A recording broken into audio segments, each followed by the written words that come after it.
Hello, my biddies. How are you today? Did you miss me? I know I was gone. A little bit of emergency week last week. Why is that? Because dumb things happen. I have my popcorn today.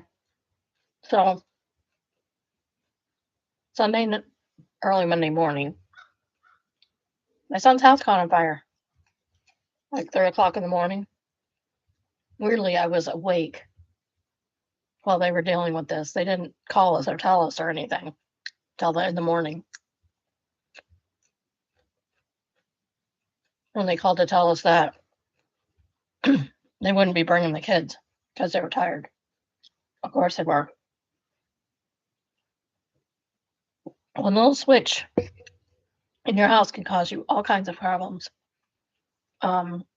So it was a pump switch for the water pump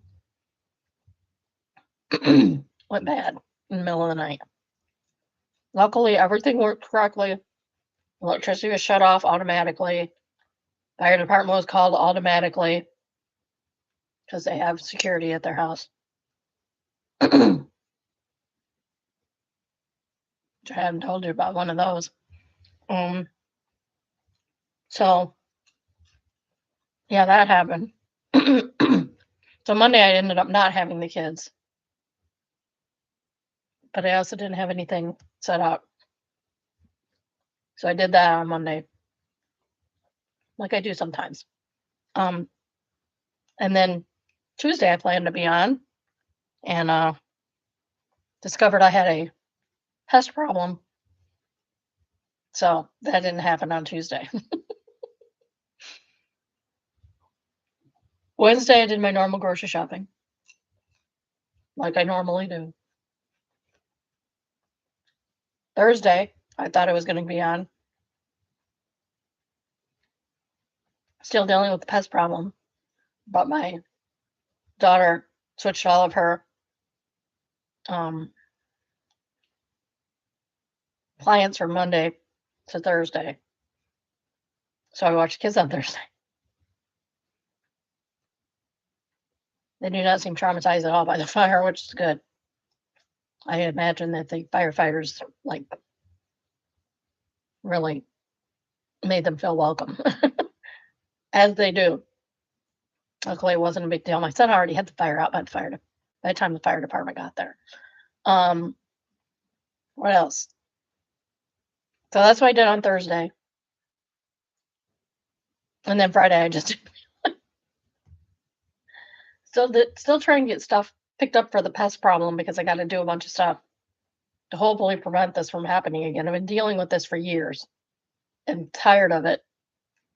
I still have stuff to do to prevent this from happening again. Or getting worse again, I should say. So yeah, that was my week. It was not fun. And the weekend was good. What did we do on the weekend? I don't even remember. I think we mostly stayed at home. Sunday night, we did go out to dinner with my daughter, my other daughter, and her husband. Um, and yeah, that's been my week. I should probably turn this towards me rather than out in the ether. So anyway, that's been my week. It's been real fun. And then I had the kids yesterday again, of course. They're so cute. I finally bought them some. Well, Sunday was BW's birthday. So I was intending to give him his birthday presents on Monday when he was over. He didn't come over on Monday. So he got them yesterday. It's fine. He seemed to like them. Or no, he got them on Thursday when they came over. He seemed to like them. I didn't wrap them because he doesn't deserve them wrapped. He opened every one of his brother's birthday presents. Every one of them. So I wasn't giving him the opportunity to open more. He had enough opening. He had his more than his fair share. He also opened all of his own. Don't forget. He's 3. He's a little stinker. He'll be playing just as nice as he can be. He's very sweet when he wants to be. And then he'll get this look on his face and go over and bother his brother for no reason. My husband asked him, he's like, "Are you just doing that to bother your brother?" He's like, "Yes." Knowing he doesn't know what he was asked because he has very good vocabulary. He knows what he's talking about. He also can be the sweetest little thing. Yesterday, when he left, he wouldn't give me a kiss. I don't know. Your brother gave me a kiss. I might have to have favorites. He gave me a kiss. I wouldn't do that. I wouldn't do that, but he doesn't even know that. Thursday, he was being a little snot all day. All day. Like, I got genuinely mad at him, and I don't usually do that with the kids. He would not. He was just doing. I told him to stop touching something, and he literally just looks at me and touches it. I don't like that kind of defiance in my house. It does not roll with me. So we got a timeout, and then he wouldn't stay in timeout. Oh, yesterday we got to watch the Brave Little Toaster. They liked it. Next week, it's going to be the Brave Little Toaster Goes to Mars. That's my favorite. My favorite Brave Little Toaster movie is the Mars one. My daughter wants to watch Tomorrow Wars with them, so I'll let her do that because that came up.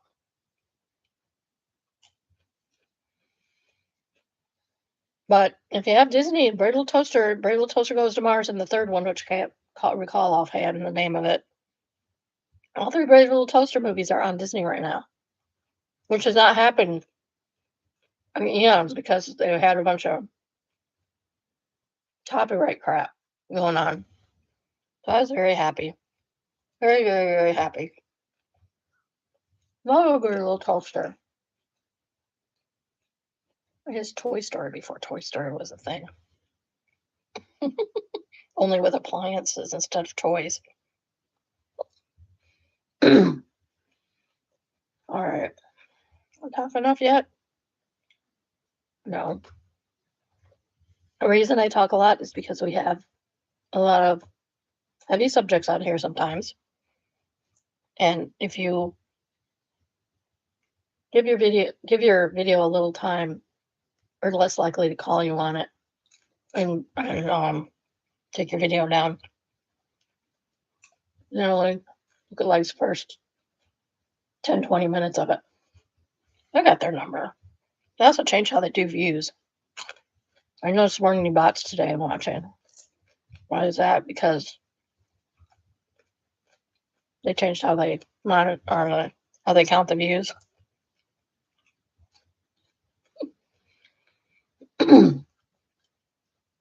So I still not getting any views, and it's okay. I will live.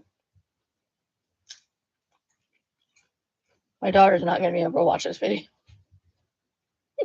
She hates me eating. She has misophonia, but only towards me. Anybody else can eat, that's fine. It's just me. She loves me. I have no doubt about that. Speaking of her, I'm going to have a very expensive, non-covered by insurance procedure coming up. So that's going to be fun.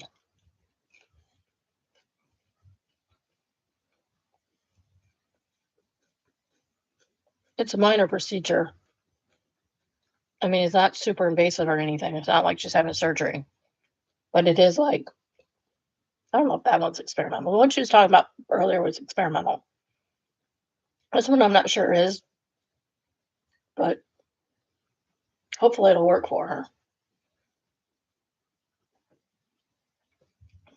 It could cost her over $5,000, so we'll see.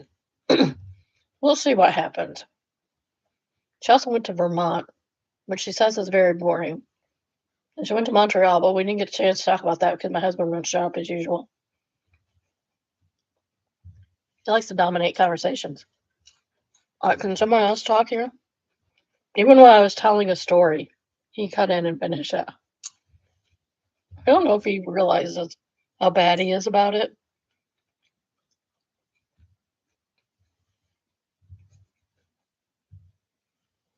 Oh, you're really gonna hate me because I ain't gonna be here next week. Sorry, scheduled time off. I have appointments all week. I will not be here.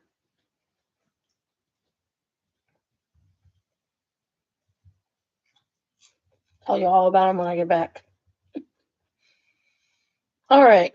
First, we have mildly infuriating, and it's entitled Argentina After Losing the World Cup.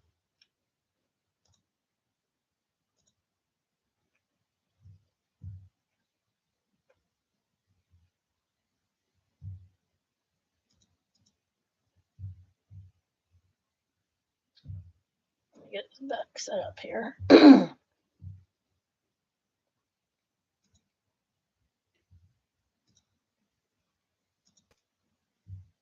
And here we go.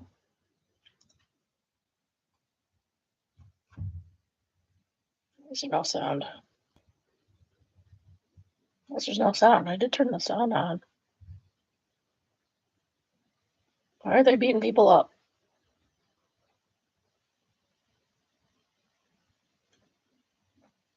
Why would you do that?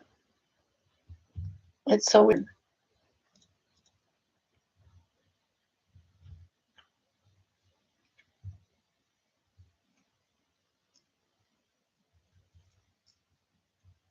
Another video.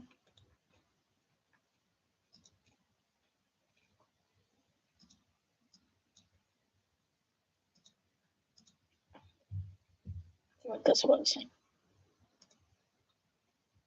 Oops, I forgot to share it. It's okay. It has no sound. I don't know why none of these have sound. The sound is definitely on.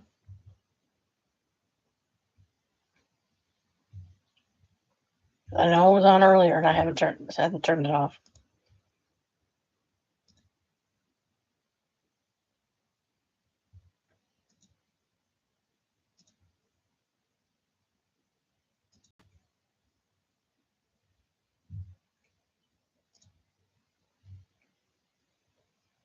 See, that's not right. You're not supposed to be able to do that in soccer.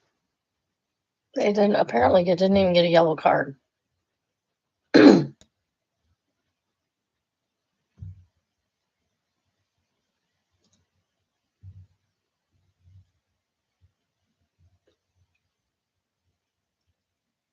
That was from Dream Freak, sorry. Katsumo answers, the fact that this didn't warrant even a yellow card when it happened was absolutely insane to me. When I watched it up close, such a brazen fool. How is that not card worthy? Buddhist Korean says you ask of FIFA, the most corrupt sports organization in the world. I don't know. Does anything on with the anything close to the IOC?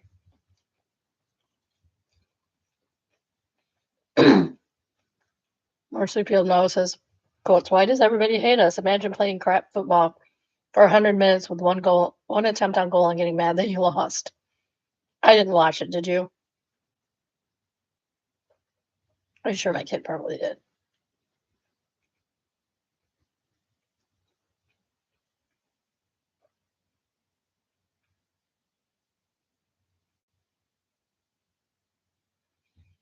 Big Killer answers, but head on over to their sub and they're all absolutely convinced there's a paid propaganda campaign, right? To make the world hate them. Look, see me says, answers, wait, I can get paid? I was doing it for free.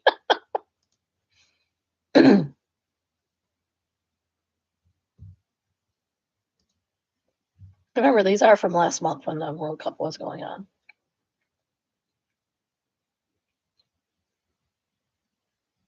Excuse me for a second.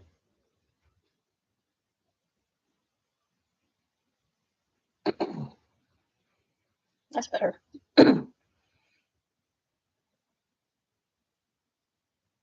Very petty revenge is entitled. I finally had enough.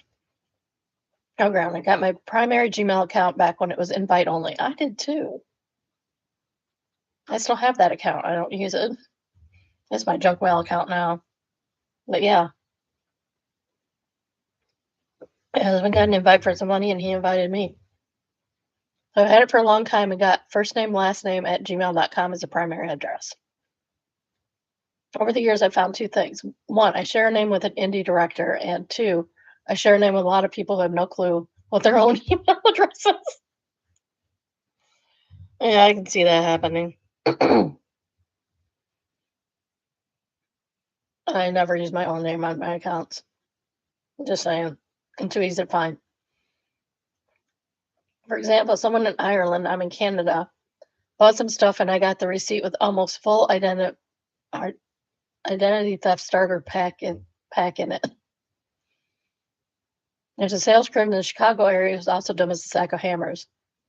This one involves the latter. A couple of years ago, he had a job but was looking elsewhere, and rightfully so, copying himself on the submissions. This was a full identity premium kit with all the information. After several times responding to the sender and then to the group along the lines of wrong email and still wrong email and check it again, there was some very hostile at first, but finally banged the rocks together hard enough to get a spark. And it stopped for a while. I still get misdirected emails from the director. I politely say wrong email, good luck with your project. The Chicago guy is something else. I still get group emails with him included. And this was a breaking point tonight. There's some golf outing in the area that keeps sending me emails after many wrong person check the emails responses. So I got another one for night. My response is simple. Still my name. As I have told you before, if you see my name at the outing, please tell him thank you for the free to me porn. I wonder about his tastes. I'm waiting to follow up.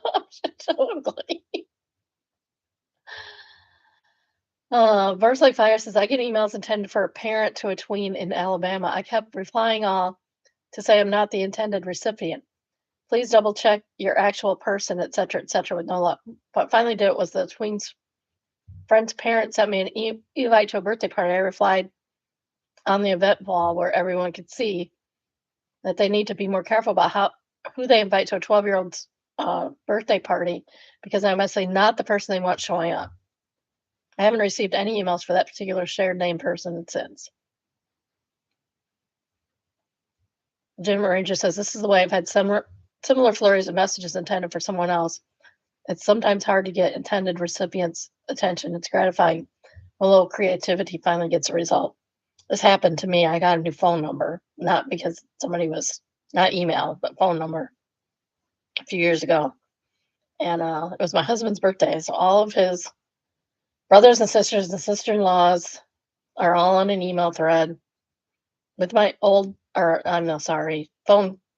message thread with my old phone number. So the poor guy was getting message after message of happy birthday, Ken, happy birthday, Ken, happy birthday, Ken.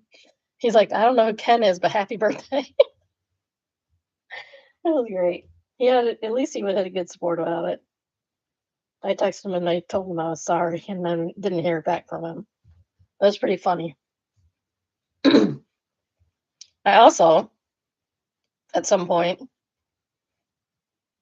got hooked up to a thread of, it was definitely young men from Flint. It's like, guys, I really don't think you want an old 40-something-year-old white woman on your thread. You guys seem like nice kids, but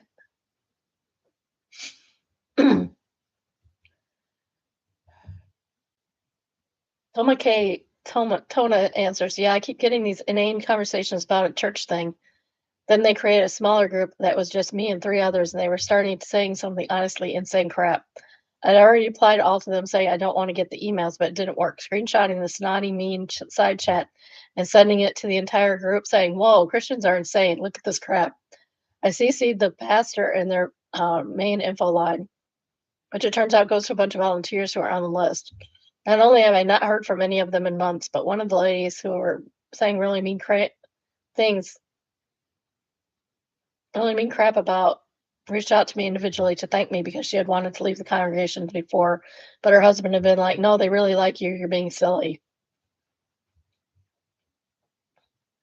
Dolores Ed Tollett says, uh, gossip and backstabbing is actually on par for Christians, speaking as an ex-Christian. Not wrong. Splinter is the second top rated comment, and they say, I've had my phone number for about 10 years. I still get texts for an old owner weekly. I've canceled so many appointments. 2 months ago, I canceled a furniture delivery. After this long, figure crap out.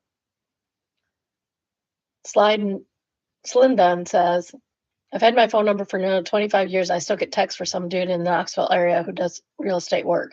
I've contemplated telling people he's dead, but I figured that was too mean. Good King answered him after 25 years, am I right? Marcella says, I've had the same issue with my Gmail address in the past.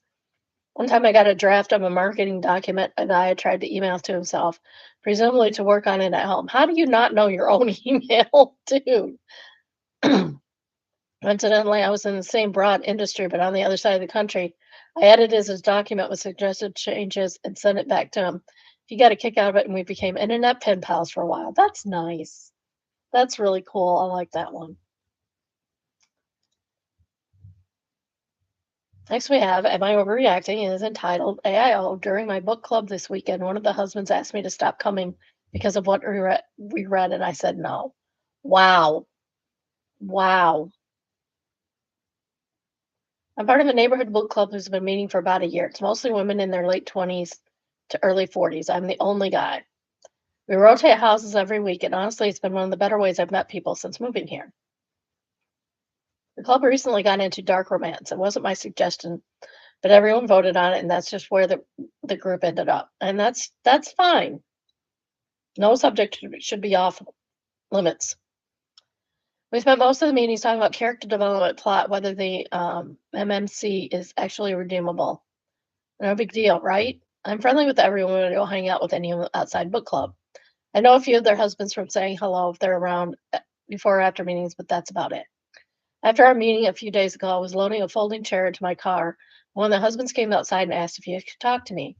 He told me he'd appreciate it if I stopped coming to book club. I asked why, and he says his wife has become way too excited about book club ever since they started reading dark romance, and that it was weird having the only guy there discussing books with a group of married women. Actually, I think that would be a good thing.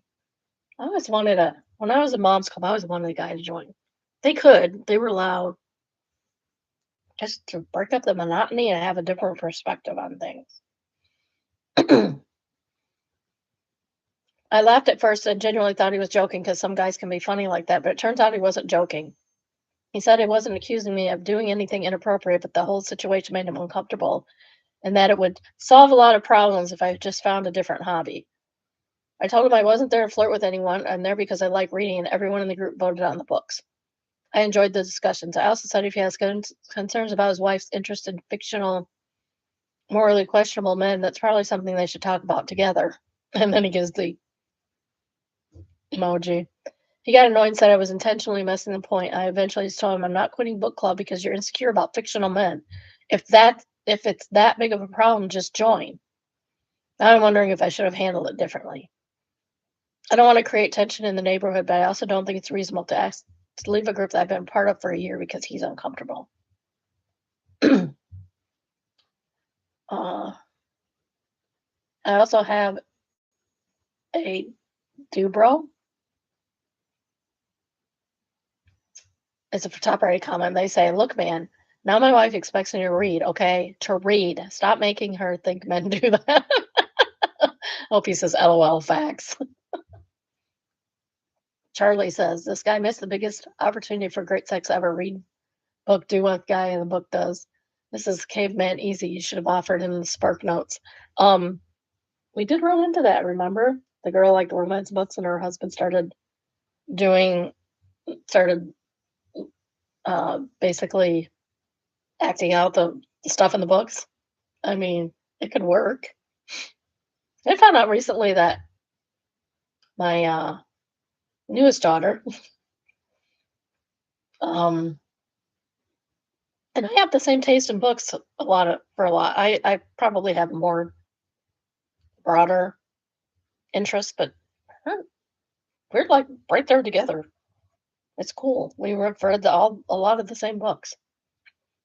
I snuck a look at their book rack in their house while I was um while I was cat sitting. I'm like, oh, that's a good book. That's a good book. That sounds like a good book. I'll have to go borrow her books. I told her she's really got to read Outlander though. She'll like it. She'll like it a lot. And even now, I love my fairy books. My Siamelange fairy books. But I'm reading a different one right now. I think it's called Of Thorn and Roses or something like that. I'm getting into it. It's a series, thank goodness. Thank goodness it's a series and I can get into it. Dewey says, Nor, you handled it very well, in my opinion. Maybe I'm going to start doing IMO. I'm betting his wife is completely unaware that you spoke with him and would be horrified. At least I would be. Yeah, if my husband did that. My husband would never. He doesn't care what I read. He is trying to get our daughter to read old sci-fi books. She's just not a sci-fi person, I think. She likes movies fine, but I don't think she's a sci-fi book person. She's more of a fantasy book person.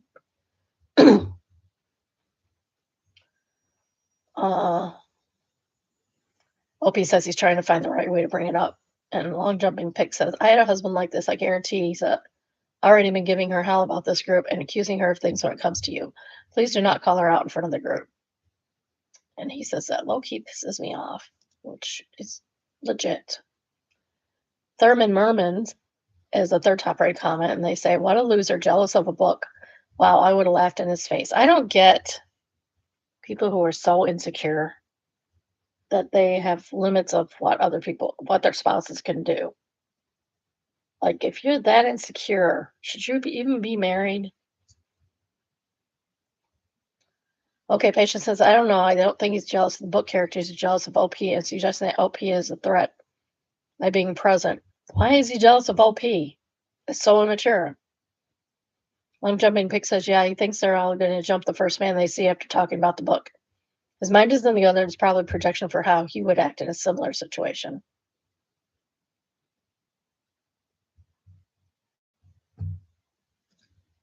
Which is also immature.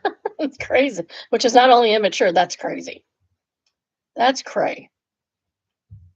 By the way, orange Fanta and popcorn is my go-to for movies. I mean, I usually get a Coke first, and then I'll get a Fanta. I do like my orange Fanta. Next, we have entitled people entitled Neighbor helped himself to my outside tap minutes after I left the house.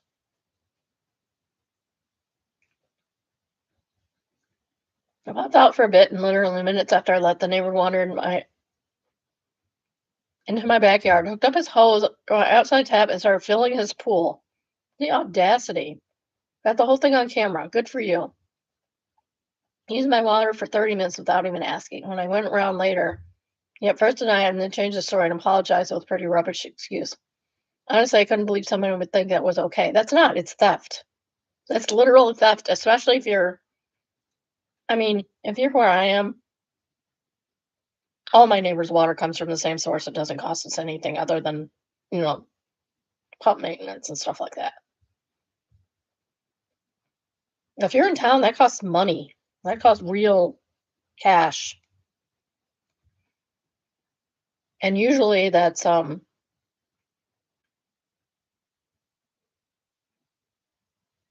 it's also your charge for what you use is also your charge for how your septic is based on. So you use an extra 30 minutes of water, area septic. Not only your water bill goes up, but your septic bill goes up too.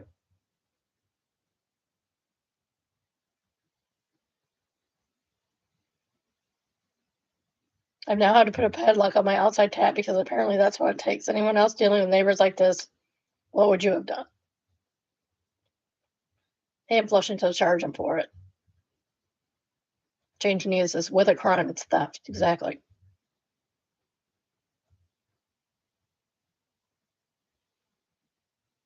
Next honeydew said trespassing at least maybe a ticket would issue. Dr. Hui says, yeah, no. Just track down your local water master and ask him how much of a big deal water theft can be, especially in areas with limited water. I live in a desert, an area that is a desert, lots of agricultural and very high water prices. This crap will get you taken to jail.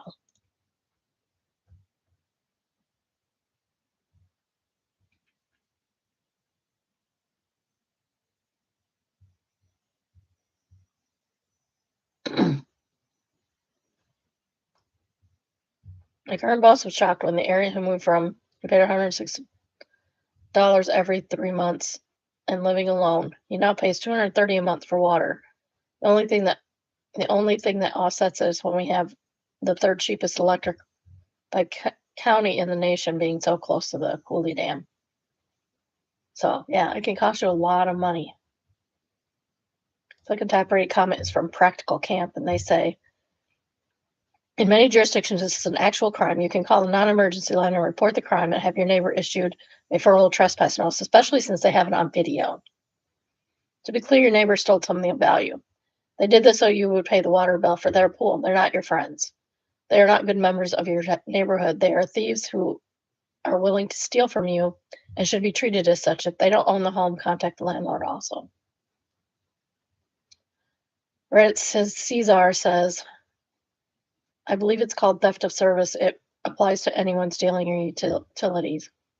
Exactly. Emerald Mist is the third top rate comment. They say, I wouldn't be letting this go. He trespassed and stole from you. If he came on your property and stole a package on your porch, same thing. And then they added it, said, offer for him to pay or your push charges. Exactly. That's theft. Out theft. Murder by words. Clayton got cooked. Ossoff says, who won the 2020 election? Clayton says, I'm not going to get into that with you. Also says, isn't it humiliating to be unable to answer this question, to have to indulge the president's solutions? I gotta say, I like Ossoff. I'm kind of hoping he runs for Perez. Although I hope a lot of people run for president. Buttigieg, Whitmer, Tallarico maybe at some point. Tallarico would kill him. Oh, that'd be so fun. Killwell Vol says, I'm not answering this question straight up. It should be disqualifying. Exactly. I believe the guy who had to, announce that he was getting in, literally cried.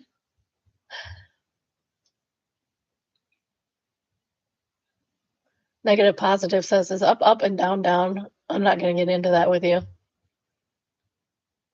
LP says, is water wet? I'm not going to get into that with you.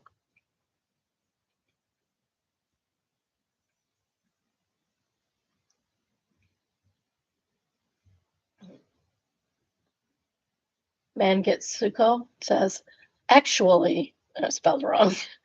What water touches is wet. I remember that from Lake Michigan tweet, LMAO. Opie says, I'm not going to get into that with you. That's why he says, is it humiliating to them? Maybe. Do they get off on the humiliation? Absolutely. Yeah, they have a humiliation complex. Knight says, Republicans are beyond pathetic. It's so true. So true.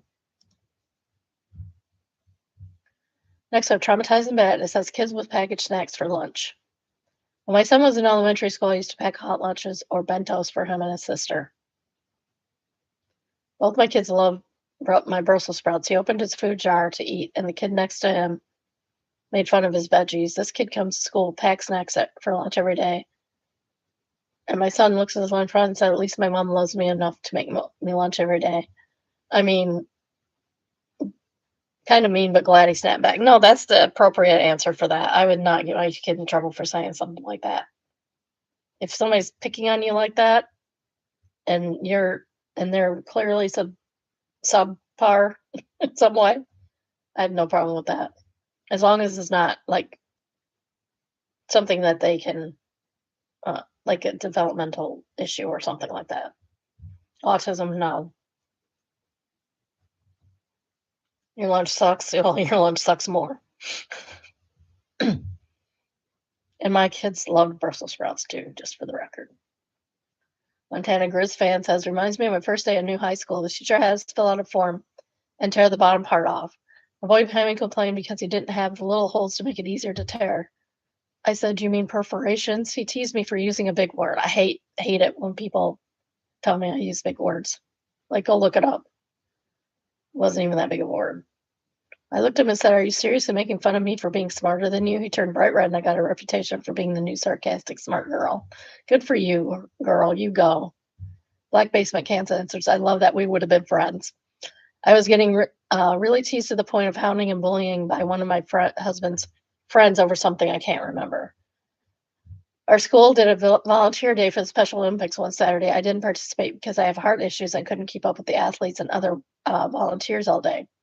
The next day, this kid was back hounding me. We had a glass together, and he's doing it in front of everyone. So I'm hoping this is before you got married.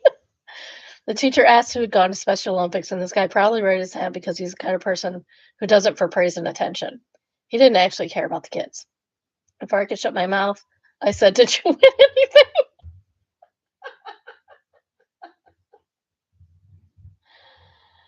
Everyone stopped, turned around, and looked at me. Then they started laughing, including the teacher. When a kid is hated like that, you know that when you say stuff like that, it's gonna blossom.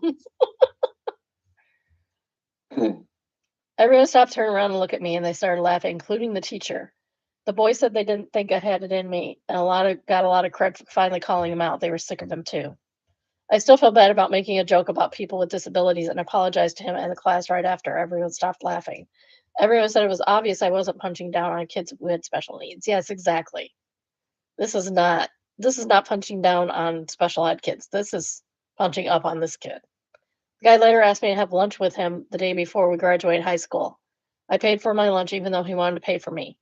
He went around telling people we'd gone on a date. I was dating my husband who was a year older than me. Dude had a girlfriend who didn't go to our school, and he'd gotten her pregnant. Next time I saw him, he had come to show off his baby, and he pulled me aside and asked me not to tell his girlfriend about our date. My husband was with me, and he pulled this dude aside and had some tense word about telling people we'd gone on a date I'd never consented to. I kept telling him it wasn't a date. I just thought he wanted to do something fun before he went his own way because he wasn't going to the sister university a lot of the rest of our friend group and classmates went to. We graduated from a Christian academy and we're attending the sister university. So this guy's girlfriend and baby showed up at the cafeteria lunch to show them off. Nobody knew he'd gotten a girl pregnant and had a baby. His parents were faculty at the university, so it was a scandal they'd hidden until their stupid son decided to surprise everybody out of the blue. Wow, this guy has audacity. Did he find that on sale? Short Stuff said, the way I cackled back at your claptrap, needed that laughter for waking up to fraudulent charges on my credit card. Oh my goodness, sorry, Short Stuff. Thankfully, my bank flagged them as suspicious and they were off my card, but still annoying. I'm gonna have to redo a subscription at everything once my new card comes. That is the most annoying part about having to get a new card. It's changing all your subscriptions. It sucks. I need to get all of mine together and figure out all of the subscriptions I have. Because when it happens, it will happen. Apart Abby says something similar happened to my 11-year-old son. He was eating tamales in the school cafeteria. A kid called his lunch Mexican slave food. My son looked at him and said, are you just looking for attention because your mom died? The kid started crying and never commented on my food again. Ooh. NVS says, ooh, that's brutal. Yeah, I agree. Somebody put the damn GIF. Holy cow. OP says we're an Asian household, so I did send him to school with lots of different types of cuisine from different nationalities. It was not the first time this kid made fun of my son's lunch. My son did tell me he felt bad for that kid for coming to school every day with just snacks. I think my son had enough of that kid's comments, especially since my kid actually enjoys my food.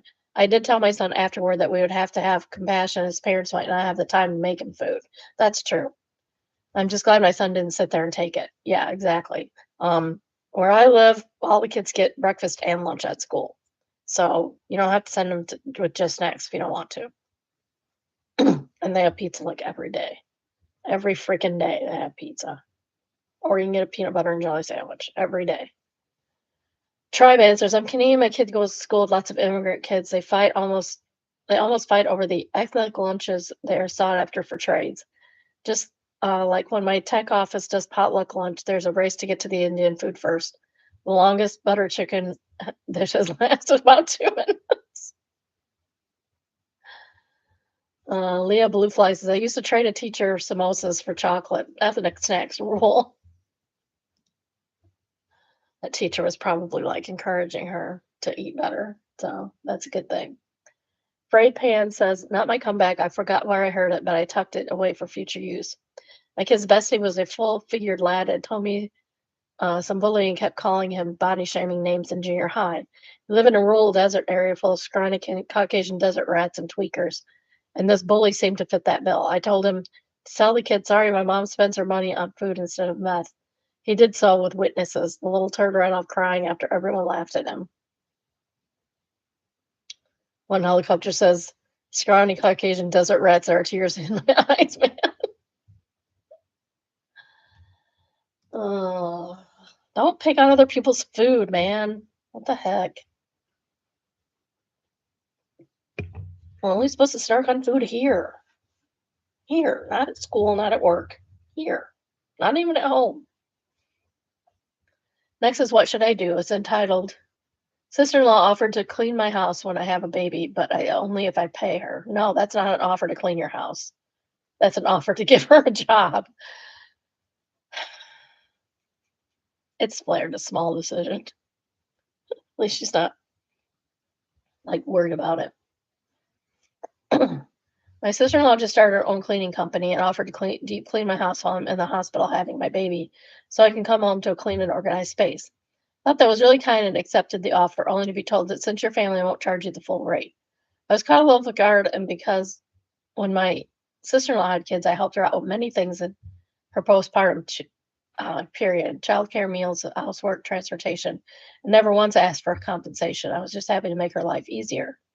Today, my sister-in-law sent over an estimate for $600 for the cost of deep cleaning bathrooms, kitchen, uh, living, dining spaces, floors, and windows. Apparently, she charges $100 an hour for deep cleaning, and her discount to us was $85 an hour. I already accepted her offer to clean before I knew she was requiring payment, so I'll feel like a jerk if I back out. $600? You are not paying her $600. You're out of your gourd. My husband said it would help her out a lot since she's getting her business started. She's also a single mom. I don't want to spend that kind of money on house cleaning given that it's family. What should I do? Update. We have an update.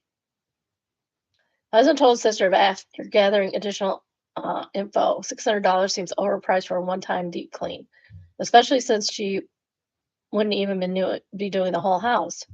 She replied, if you want a quality job, then you have to be prepared to pay a quality price. Well, good luck with that, chickie.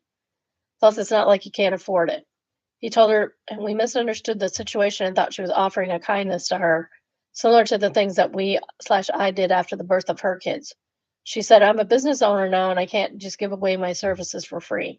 I could drop the price for a little, but like I said, it's not like you guys can't afford $600. So you're just charging what you want to charge for your family. Like, seriously. Needless to say, the conversation ended with no thanks, we're going to pass. And she declared that will be the last time she'll offer to do anything for us. Okay, you didn't offer to do anything for us. You offered for us to hire you. That's not offering anything to us. That's offering us to employ you. No, no, thank you. Mushroom Rabbit says, hey girl, Just don't think I have 600 extra right now, but thank you for being willing to provide the service. That's a lot of money to give to someone because you're afraid to say something. Vegetable Cod answers, am I the only one that thinks this is a predatory move? Exactly. No, you're not. Um, to offer a mom this cleaning and then after they agree to hit him in the fact what she's charging. Blondie says, this is the worst. This is worse, but it reminds me of a charity event my parents went to where a friend of theirs said she was sponsoring a table and wanted them to join her. They assumed she had paid for their dinner slash tickets, as normally that's what a sponsorship means. When they arrived, the person at the check-in table said it would be $100 each. They were shocked but paid to not cause an event at the scene. A scene at the event. It was definitely a bait and switch situation. I would have walked out. And you don't have to cause a scene. You just turn around and walk away. No scene necessary. The guy says, I think, is the second top rated comment. I think you already know what to do, but are actually scared to do it. Oh my goodness. Talk to your partner or reject the offer. Someone is apparently answering like 4 times on Facebook. I keep getting Facebook notification after Facebook notification, same person. Like, go away. OP says, you're right. I'm a huge people pleaser. So this type of situation makes me really uncomfortable. I'm sorry, OP. Pragmatic Squid is the third top rated comment. They say, I live in a very high cost of living area and a deep clean on my 2,700 square foot house costs 250. 600 is insane. OP says 250. Wow, our price is definitely insane. Our house is 1,800 square feet. I mean, if it only costs that much, maybe I should have mine deep cleaned. George is upset, says, yes, she's definitely trying to make money off you and isn't doing this in any sort of favor. No, obviously it wasn't a favor at all. She did it on the guise of being for your benefit, like it was going to be a favor, free. And once you agreed, then decide to tell you the price. Yeah, that's not how you do things. I get that she started a company, but you don't treat family like this, especially at that price. That's insanity. It's only $250 to deep clean a house. Maybe I should look into that. Next time, malicious compliance, and it is entitled Toxic Ex-Boss Begs Me to Leave a Company Review, and I give him exactly what he asked for. Ooh. For context, I, 29 male, recently quit my job as a specialist at a small planning and design firm somewhere in Germany. The place was a mess. The pay was a joke. The leadership was completely unpredictable, and they expected me to do a job of a fully qualified project manager, like planning the entire renovation of a large municipal facility without the pay or support. The turnover was crazy. 3 of my colleagues quit around the same time, and during my 4 years there, my boss went through 5 different assistants. I eventually packed my bags and moved to a different city for a fresh start. A week after my last day, my former boss texted me. He casually asked me to please leave a review for the firm on a popular local job review site, basically our equivalent of Glassdoor. He genuinely thought we were parted on great terms and assumed I'd drop a 5-star rating to boost their crappy score. I just rolled my eyes and ghosted him. Fast forward a few days ago, I checked the company's page and saw that there were 3 brand new 4.5-star reviews posted in the same week. They were so obviously faked by management. They all used the same exact HR buzzwords. Great work-life balance, amazing health benefits, which was literally 15 minutes of stretching on Wednesdays, LOL. I magically praised all the exact things people used to complain about. At this point, I remembered his text and he wanted a review. Fine, let's comply. I sat down and wrote a brutally honest, mathematically precise review. I kept it completely professional and entirely subjective. In my experience, I felt that. So they couldn't legally sue me to take it down. I gave them a 1 and 2 star in almost every category, explicitly mentioning the lack of support, the horrible communication, and the heavy workload. But I didn't stop there. While I was at it, I contacted the platform support team and reported the new 4.5-star reviews for manipulation, pointing out the identical wording and the fact that they were posted at the exact same time. Less than 4 hours later, 2 of the 3 fake reviews were nuked by the platform. The automatic spam filter probably caught them because my boss was dumb enough to write them from the same office PC/IP address. With his fake reviews gone, my honest one-star review dragging the average down even further, panic mode set in. How do I know? Because my Xbox texted me again. This time, the message was full of typos, just desperately asking, could I please leave a good review to help them out? He has absolutely no idea that I'm the one who tanked his rating and reported his fakes. Left him unread again. The cherry on top, a buddy of mine who still works there texted me yesterday. He said my review perfectly hit the nail on the head. He also mentioned that since the review dropped, the management has suddenly been acting super nice and accommodating to everyone out of fear that more people will quit. Excellent, excellent work. Trauma junkie quotes, I wrote a brutally honest, mathematically precise review and Germany underneath. And he says, I would expect nothing less. Second top rated comment is from Fire Marauder. And they say, my company has asked us the same thing after someone left an honest bad review. I can tell who left good reviews after asking us to leave good reviews. It should be illegal. Peanut Wombat answers, my company made a challenge about it. You can see that the challenge amount suddenly like 50 more positive reviews appear. Otherwise, the vast majority are negative ones. I reported it to the review company with all the proofs of it too, and they didn't give away some more traffic for their site. Gemini said, "Tell the buddy and anyone else he can talk off the clock to leave a similar one-star review. See how panicked the boss can get." Next, we have evil buildings. This is the National Library of Ukraine in Kiev.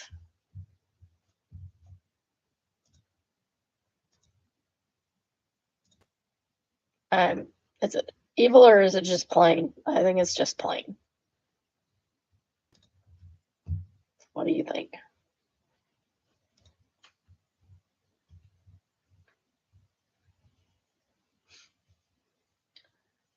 Somebody posts a picture of the interior and says, brutalist outside, very cozy inside.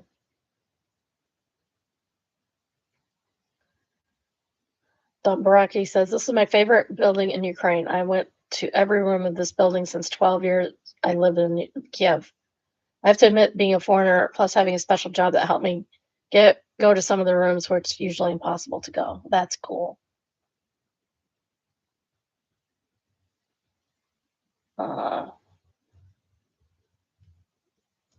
Bulky Ambassador says that's a pretty big AC unit attached to it, /S. The whole building looks like an AC unit.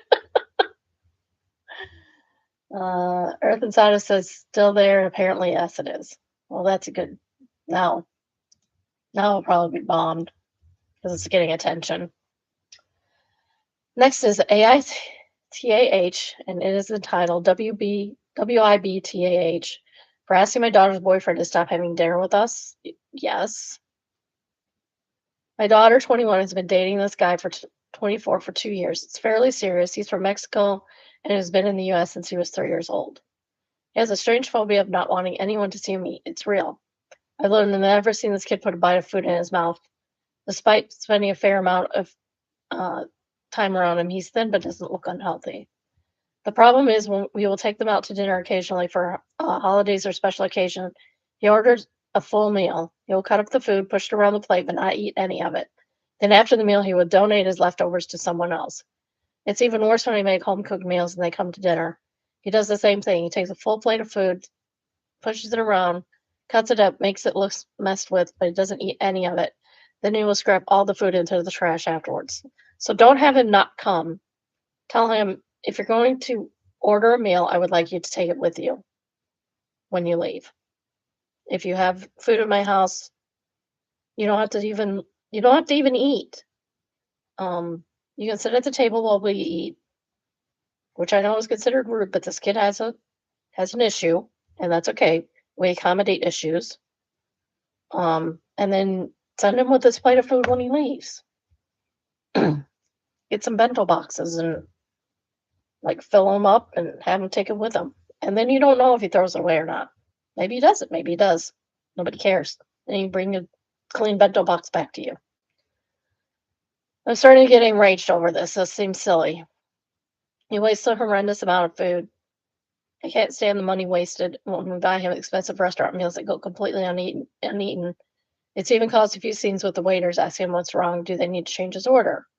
I've talked to my daughter privately and said he doesn't want to eat, that's fine. Just let him stop taking plates of food and ordering in restaurants. She replies, but it's in his culture, it's rude for him not to take any food. I'm not asking him to do that. So you can ask him to do that. I find it so rude. Wow, she's so rude in caps. Like she's unhinged. They is willing to keep wasting our food, our money, but food isn't cheap. Would I be the a-hole for just announcing he's no longer invited to meals? Yes, yes, you would. Apparently, this absolutely blew up, all caps. I appreciate everyone weighing in. It's not a simple issue, and hearing varying opinions was very valuable to me. You all made me set my frustration aside and realize there's a much deeper issue at play here. Thank goodness. Thank goodness, because you were getting unhinged, lady. There, he has an eating disorder, and I had a serious discussion with my daughter earlier about this behaviors. They're absolutely abnormal, and I let her know under most of the time I was concerned about his physical and mental health. She seemed a little shocked, and she thought it was just one of his quirks. No hate, please. She's just 21 and has very little life experiences. Maybe he has an eating disorder, maybe he doesn't. But he doesn't want you looking at him when he's eating. And that's okay. It's not something that's going to affect his life in a negative way. I definitely got through to her, though. She promised to address to him privately and suggested therapy/professional help. You may disagree with that choice, but I don't feel it's my place to be the girlfriend's mom to address this very personal and painful issue with him. She agreed that for my part, it's okay for me to tell him he doesn't have to feel pressured to eat with us. It's perfectly acceptable for him to refuse food, but still sit at the table with us. That's much better. We much prefer that also instead of him wasting food. Exactly. Why didn't you think of this on your own before you got overly angry about it? Going this route, the problem is being addressed while avoiding humiliation for him. Still respecting him as a person and my daughter as well. I'm still drawing the hell no line in the sand with the food wasting, but in a loving way that isn't going to worsen any underlying trauma he is already facing. I want him to find the courage to face this, and I know that we are here to help and support him. Thank you, Reddit. Well, that's a good update. Still mad that you were mad. My brother-in-law, also Mexican, by the way, I don't know if that has anything to do with this. He used to go to Taco Bell before we'd have family meals. He didn't waste any food, but would not eat with the family for the longest time. The longest time. He not, does now. So maybe he just needs some time.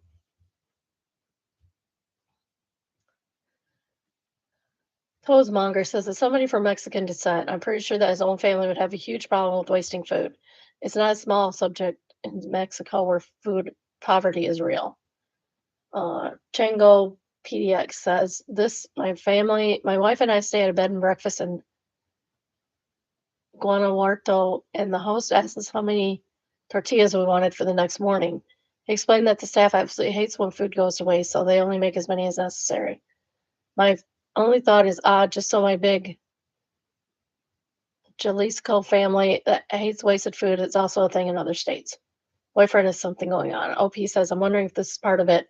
I know a general life story, but no details. I'm wondering if maybe there was a time where he got heavily disciplined for eating too much in times of scarcity and it scarred him for life. Again, I have no idea, but it just makes me sad for him. Why are you conjecting then? Also, it seems contradictory in some ways. I know he's willing to waste food on a huge scale. If this, in fact, is what happened, I just don't know. Metallurgy clergy says he's not taking food to eat it privately, but his excuse is he feels uncomfortable eating in front of others. Make that make sense? No. Phobias don't make sense, honey. That's why they're phobias.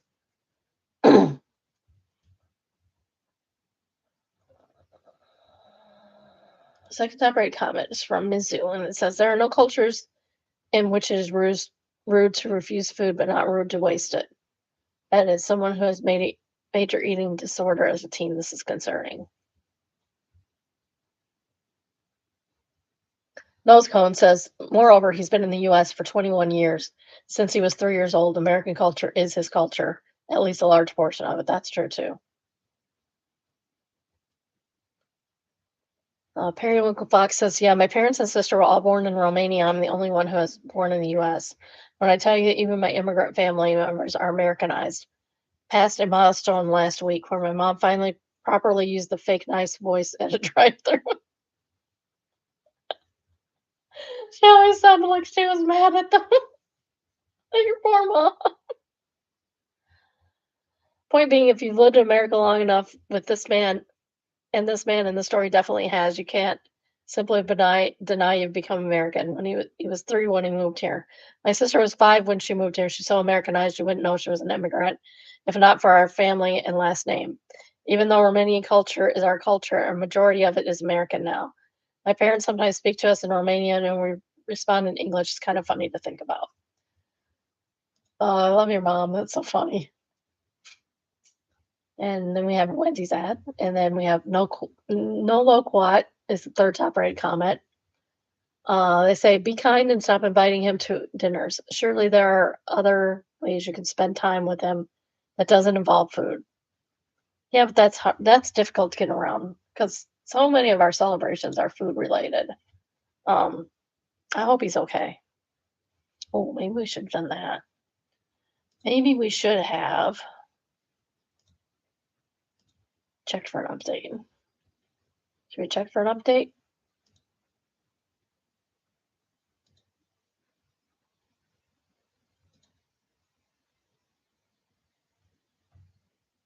I did that in several.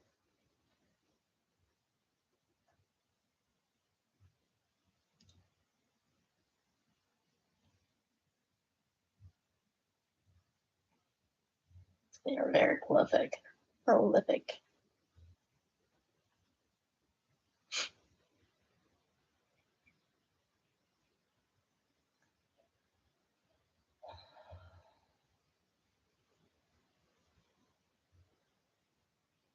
Apparently, he doesn't eat in front of the daughter either. And then have binge later.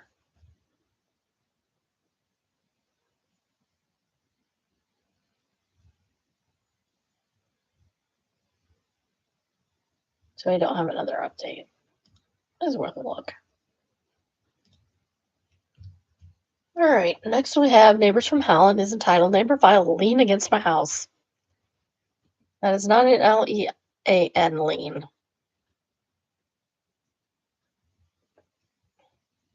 This is an LIEN lien. Neighbor filed a lien against my house because I filed a complaint to the county for violating a county ordinance. To be clear, I have never contracted with them for construction work / services. I don't have any contracts in place with them or debt owed to them of any kind. How is this a valid lien? I'm now being forced to hire a lawyer and defend myself, and I don't really have the financial means to do so. Feels really like I'm guilty until proven innocent, not the other way around. Update: the lien the county clerk is listed as right to lien. Can anyone confirm if that is an actual lien? Riddler's wife says, I work in construction and deal with liens frequently. Contact your local recording office and ask how to file a claim disputing the lien. This can be done very easily and without an attorney. It will just cost you some of your time and possibly a notary charge. I would send a demand letter to your neighbor outlining the legal consequences for filing a false lien and demand that they issue and file a release of lien notice with the city immediately, or you will press charges for false documentation, fraudulent lien. After you get the release of lien, follow up with the county recording office to make sure the lien was indeed removed from your home. Get a copy of the filed lien release, just in case you need to prove it if you ever decide to sell your home. That just seems like crazy. How can somebody do that? People be all up in here doing stuff. And usually they get away with it. But people are wimps and won't call them out. Well, again, how many answers do start to silver medal?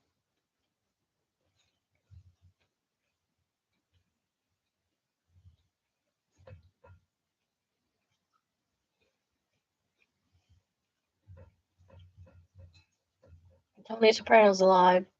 Says cannot be overstated to keep multiple copies of the lien release. Keep copies of everything a lien showing up on the title when a lender is deciding to finance a buyer could cause the deal to fall apart. It's just evil.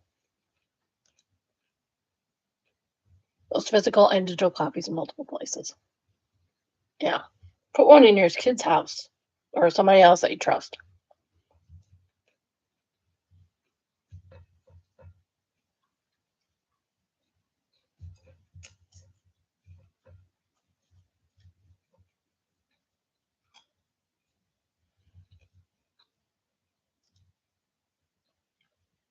Second how text says, probably Hugh Text, Houston, Texas.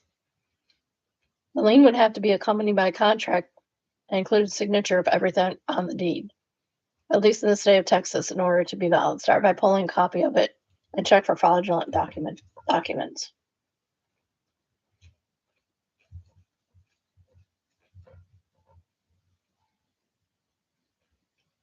Yeah. When it says pulling the lien documents is your first step.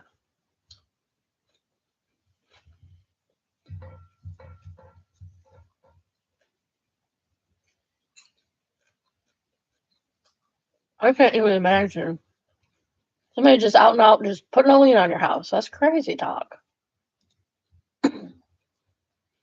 Next time, benign existence is entitled, a customer called to say goodbye. I work for a CCAAS software company. As such, we are B2B only operation. I have no idea what any of that means. One of our largest clients is leaving due to a merger. They'll be gone by the end of the month. It's been a couple rough years in this industry, as many of the tech will know. I've been here 7 years. Given my position, I've had many interactions with this client over the years, but always in passing. Today, one of their two main contacts called in and asked for me specifically. I was a bit confused. He wanted to say goodbye to me, thanked me for being such a bright voice anytime he called in and got me. Thanked me for always going the extra mile on any support case I submitted and ended with me. Told me it's been a true pleasure that he and his team will miss. He gave me his direct line for work and cell and told me to please feel free to use it as a professional reference. He'd be more than happy to sing my praises and that any company would be lucky to have me. That's got to make you feel damn good. I was floored, humbled, and honored. We ended our call. I took a little break to cry some happy tears. First ones I've had in years. Never hesitate to let people know you appreciate them. Well, they're always like hearing it. Sometimes they need to hear it, and today I desperately did. Pudding said that was so nice to be appreciated, to be seen. OP says it really was. It's so rare these days to feel that way. Yeah, for sure. The not for me, rules for the not for me. Says this is lovely for you and gentle reminder for the rest of us. I think I need to send a quick text to a friend who did me a solid last week. BTAP says brother asking for a job. OP says I got pretty good where I'm at. Great pay, straight 8 to 5, no on-call shifts, etc. I'll be here until they lay me off. However, it's nice to know I'll have a solid fallback should I ever need it. Yeah, that's true. Found Satan. Satan is mean. Koyan says, just gonna start killing people I don't find funny. And somebody answers with the suicide prevention lifeline. And they say, STFU.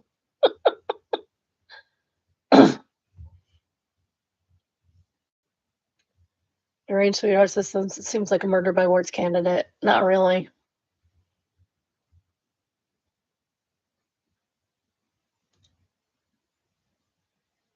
Crying it on the toilet now says this one actually made me laugh. I'm sorry you're crying on the toilet. That's really sad. Or are you just in pain?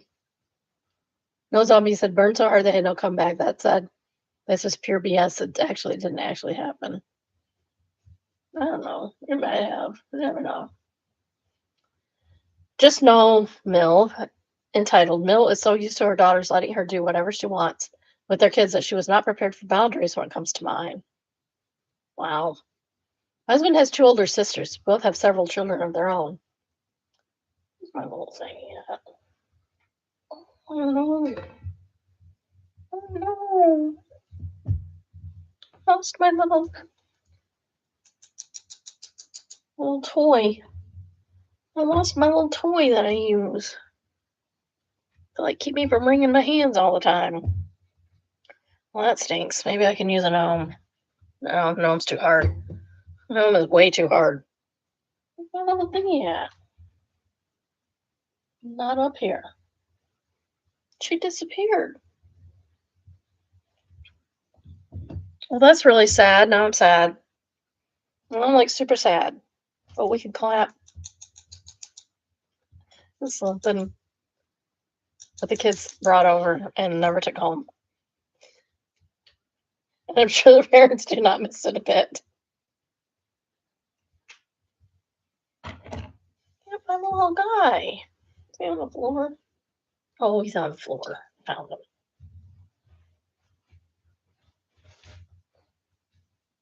I gotta get him over here where I can reach him. Got him back. Little mouse. Whatever it is. I don't know what that does. I don't know what that's supposed to be.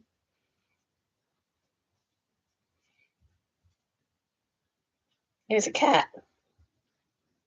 I think he's a cat. His name is Cam.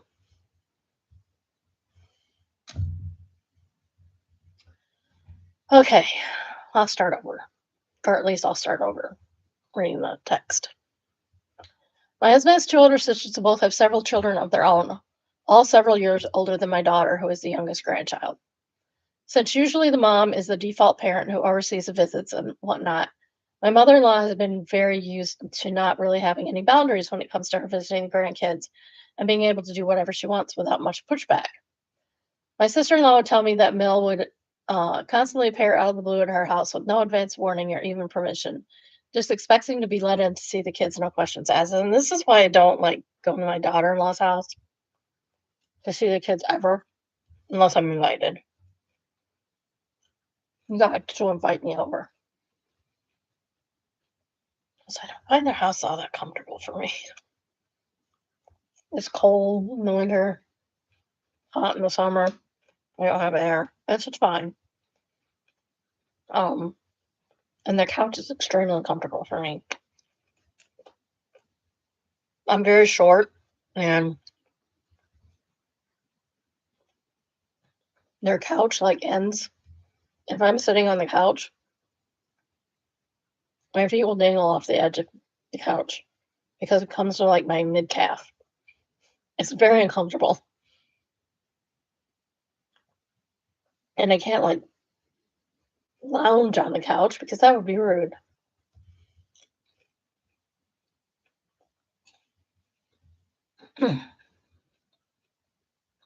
So it was very annoying because mother-in-law would throw tantrums if they were busy or just couldn't see her for whatever reason. Since she never even let Sil know she was coming, despite how much it irritated her. She just put up with it because Mel is her mom. Now, when it comes to my kids, she's not allowed anywhere near as much leniency. I'm the mom, also the default parent, who is with my daughter 24/7, stay-at-home mom. So, of course, I'm the one in charge of allowing visits and then inevitably one who has to deal with her when she does. It's a very different grandma experience for her. Because I don't put up with that BS. She's not my mother, and I'm not obliged to. And when she started appearing outside my apartment with no advance warning or even asking first, just expecting to be allowed in any time of day, then of course subsequently throwing tantrums when we were busy, I nipped that crap right in the bud. I told her that if she's going to act like this from now on, she needs to ask in advance or she won't be allowed to visit. Simple as that. She didn't react well to it, accused me of not liking her, making up excuses that I'm keeping her from her grandchild. Well, she probably doesn't like you. There's been times when my daughter-in-law did not like me, I can guarantee it. And she also said she refuses to make an appointment to see her granddaughter. No, you do make appointments to see your grandchildren. That's how that works. Yeah, that's gone. That's okay. I have a backup.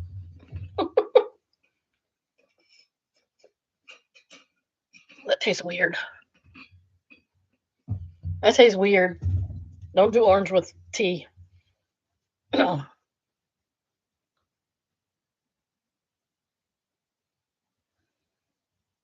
And she said she wouldn't be visiting again. Worked for me because now she only asks my husband when he's free to meet up with her for lunch with our daughter. I just thought how funny it triggered the problematic mother-in-laws to get when they're so used to getting their way with their own daughters and their children. It's always a shock for them when the daughter-in-law says no. The only problem I see with this is that your daughter is not going to have as good a relationship with potentially won't have as good a relationship with her grandparents as the other kids will. Just warning you that that could be a thing.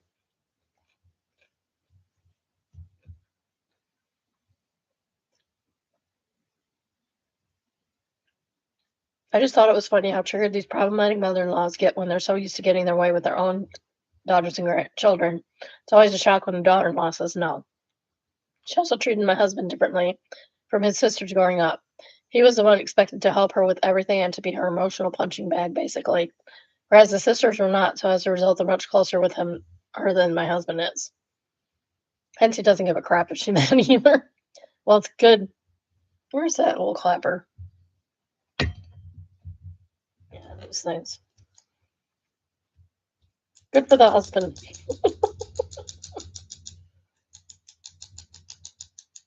You like it? Do you not like it? Let me know.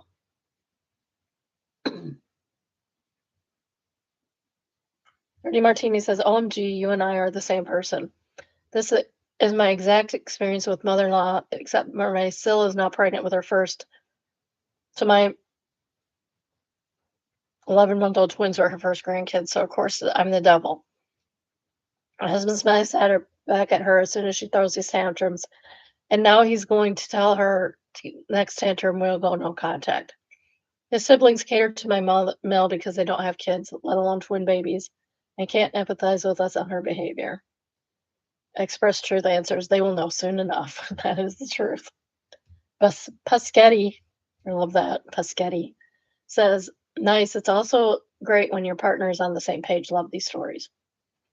What Addiction says, my Mel's solution to this boundary is simple, never visit unless invited. So every now and then she just drops off gifts for the kids at the door, sneaking around. Her last drop off was to my 7-year-old when Mill passed by and planned on dropping off a gift for our youngest, which pissed me off because using my 7-year-old as a courier when Mill won't bring herself to act like an adult and just call or text the parents and ask if she can see the kids is not okay. I put the gift in the storage room and haven't looked at it yet. What did they expect? Yeah, I never expect to see the kids unannounced. Ever. That's just rude. It's just rude. Like if didn't see them every week, I would want to see them. I would have to text my son or my daughter-in-law and go, "Yo, what's up? Can I come over and see the kids?" They know I'm not going to see them. They're chopped liver. I just want to see the babies. So anyway, yeah, don't do that. And then don't have a fit when they tell you not to do that. Like, I don't know what's going on in your house. It says retail hell. It says, I think retail PTSD is real. Yeah, probably, definitely. I went to the pet store yesterday looking for a specific item because my cat had an upset stomach.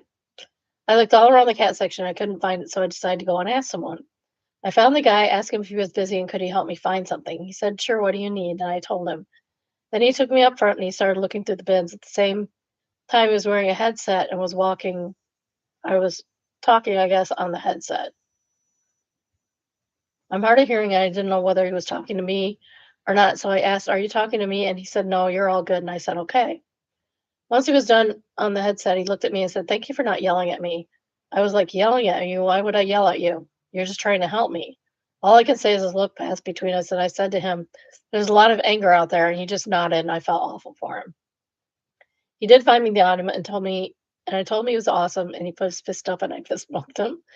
It was the last one on the shelf. To all the retail workers out there, you just expect everyone to be a jackass all the time because that's what it felt like to me. Well, yeah, kind of. I mean, I don't work in retail, but I did work in customer service, and you kind of get used to people just being jerks all the time. Eugene Victor Deb says this is 100% real. People can be absolutely awful for seemingly no reason. It definitely gets you after a while. Poor kid. Opie said, I felt for him down to my soul. No one should feel like that for doing their job.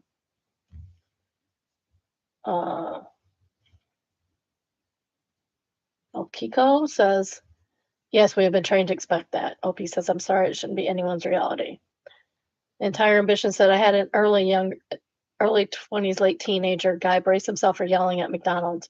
I wanted the strawberry banana fruit smoothie, and he got me strawberry milkshakes. I told him I would take them, and he replied something like, good, I don't want to hear any more today.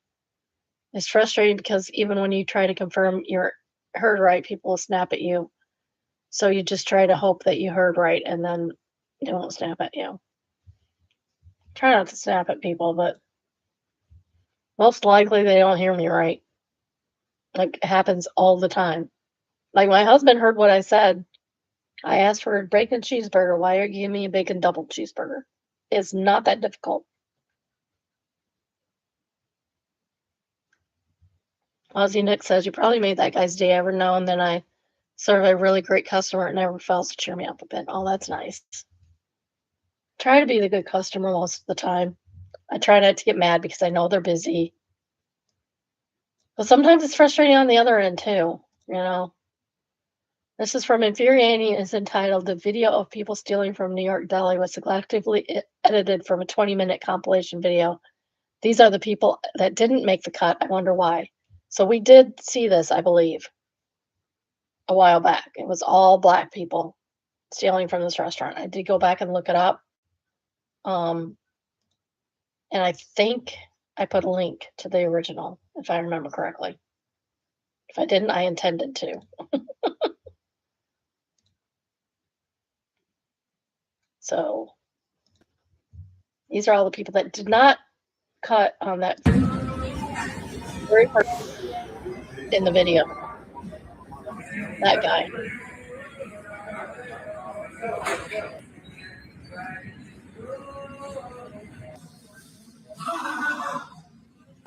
Wow, dude.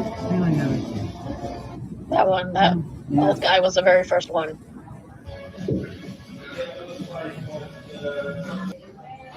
Why are they even allowed back there? Don't come back anymore. Get your manager, I'll call the cops. Yeah. Hey, stop stealing.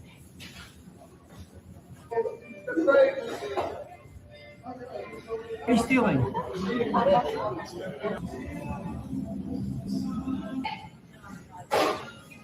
And this people is why you can't believe everything you see on the internet. You're too old for that, Mom. Dumbass. Why do you steal, you bum?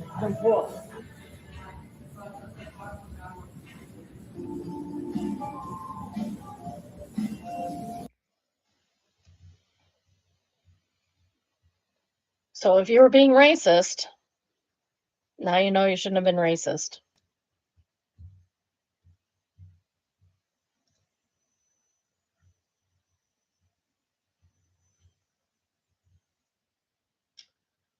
Bruiser says the edited version is already making rounds on other subs. I bet this post won't get any traction. HP fan answers, this is the first and only one I've seen, and I have zero context otherwise.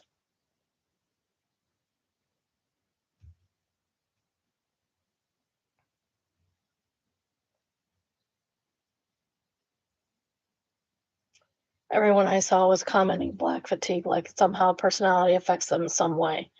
Kind of slap in the face realizing how racist most of Reddit is.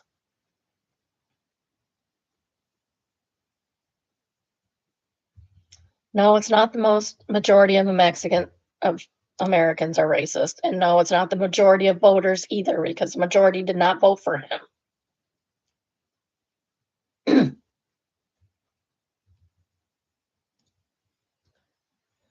Next is I Am the Jerk, and it is entitled AITJ for refusing to confirm that my nephew lives with me after my sister had already enrolled him in my school district. Yikes. No. Your sister should move. If she wants the school in your district, she should move. My sister lives about 25 minutes from me and in the middle school near her has a pretty bad reputation. The other one near my apartment is considered one of the best in the area. A few months ago, she asked if she could use my address while applying to transfer my nephew during summer break. I thought she meant listing me as an emergency contact or saying sometimes he stays with me, which he maybe one weekend every couple of months. And I said, that's fine. That is clearly not what she was asking. Apparently, she actually enrolled him using my address and told the school he lives with me during the week. I only found out when someone from the district came to my apartment asking to verify his residency. They wanted to see his bedroom and asked which bus he will take. I panicked and told them the truth. Good. Now his enrollment is being reviewed, and my sister says I ruined everything because I just could said he was just out with friends. She says she already bought his uniform and paid activity fees and changed her work schedule around the new school. I told her I never agreed to pretend her son lives here. My parents think I should have covered for her since it was about giving him a better education. But she also pointed out that I have a spare room, so technically he could make it look like his room if the district comes back. I feel bad for my nephew because none of this was his decision. But I also don't want school officials showing up at my home or asking me to sign documents that aren't true. AITJ. No, you're not. If someone is going to do that, they need to make it very clear what they're doing because it could be illegal. It's not illegal everywhere. And I know people who do this. They don't have to in my state, but they do it anyway. I don't understand why.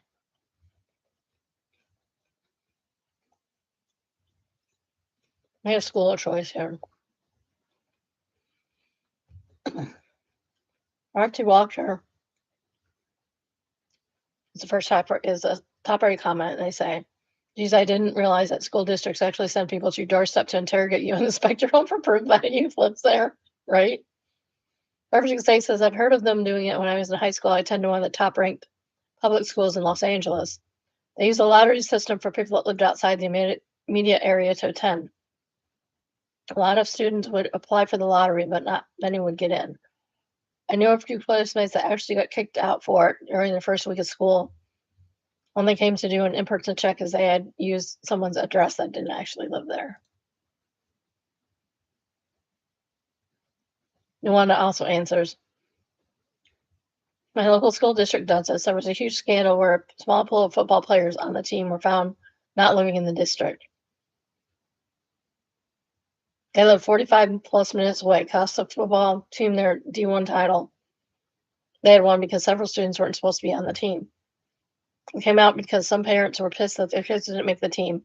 So when they heard some students were using friends' addresses, they reported them, and now there's much stricter about the residency requirements and checking on them.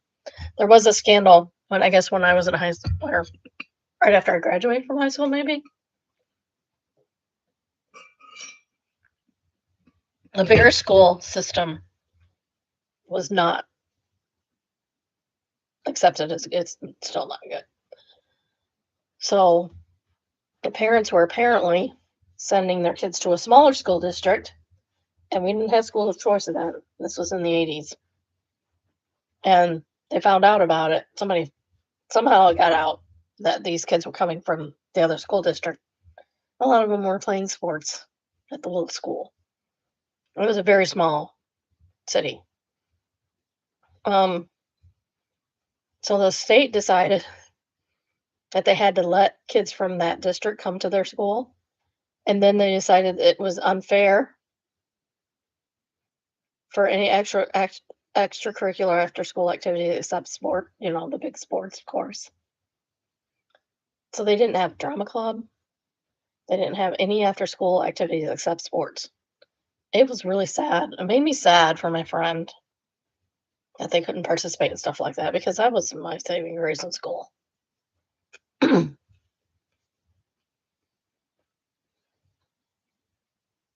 Zasher's focus is back when school boards here were funded from local property taxes. And there's an asterisk. They're still funded by local property taxes, but the money goes to the province, who hands it back based on enrollment per student grant. Rather, socialistic move that quietly takes money from urban areas and gives it to rural areas, which always complain about the city stealing their tax dollars. I taught at a school that was 1 block from the border between the school boards. The other school board had more schools but lower taxes, so a lot of parents would live in that board, but lie and send their kids in my board. Made inspectors to check on actual residents as opposed to an address on a form. Made it easier by the other board being in a different area code, no cell phones back then. So a simple phone call often revealed the lie.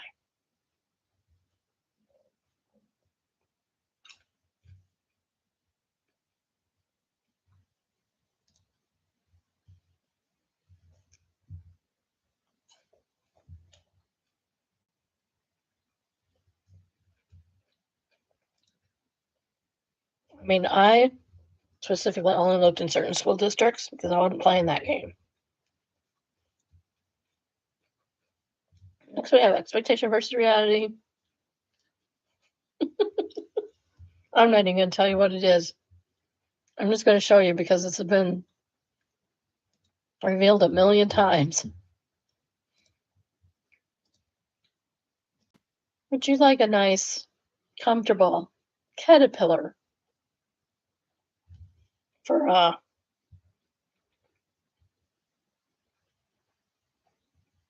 to cocoon in? My daughter is texting me.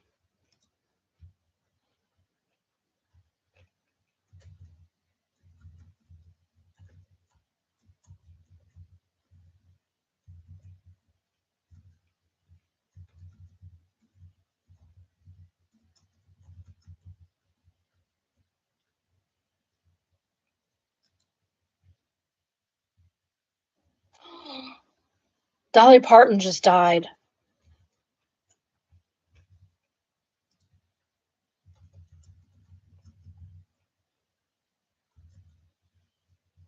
Oh my goodness, that is so sad. I love Dolly. Now I'm gonna cry.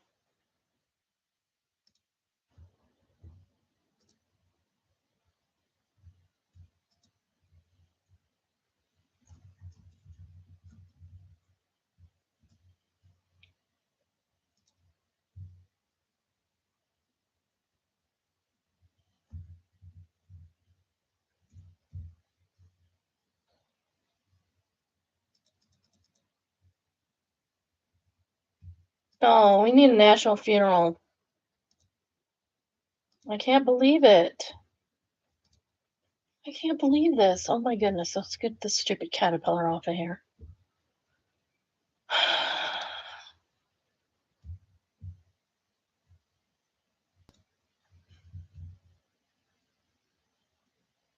Our queen has died.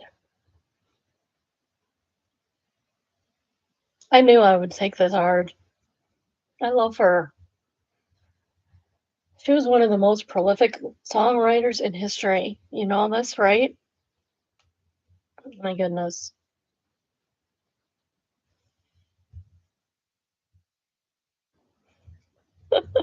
Now my son's texting me.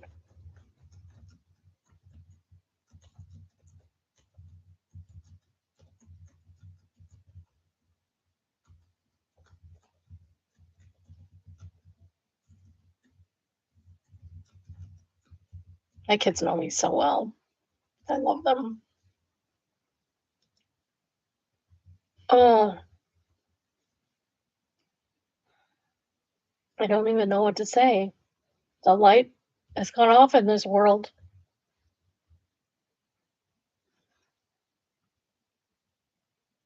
I think I need to go. To be honest, I don't see any point in continuing this today. So I am going to go grieve a little bit. I hope you will too. I love you all, biddies. Take care. Love you all. Bye.